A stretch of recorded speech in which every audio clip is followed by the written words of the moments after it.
জাপানে শিক্ষার্থীদের আত্মহত্যার সংখ্যা দিন দিন বাড়ছে। সরকারের তথ্য অনুযায়ী ২০২৫ সালে জাপানে মোট ৫৩২ জন শিক্ষার্থী আত্মহত্যা করেছেন।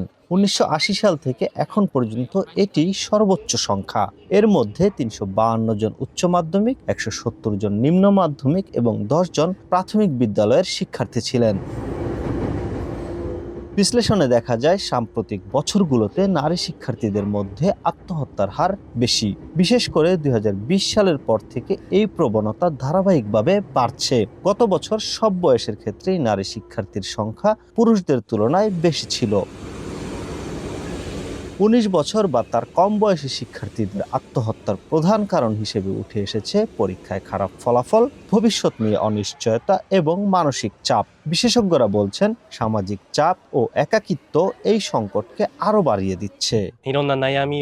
পরামর্শ দেওয়ার মানুষ বা সহায়তার জায়গা তুলনামূলক কম, তাই অনেকেই সবকিছু একা একা মনে চেপে রাখেন, আর সেই চাপ থেকেই কেউ কেউ শেষ পর্যন্ত আত্মহত্যার পথ বেছে নেন।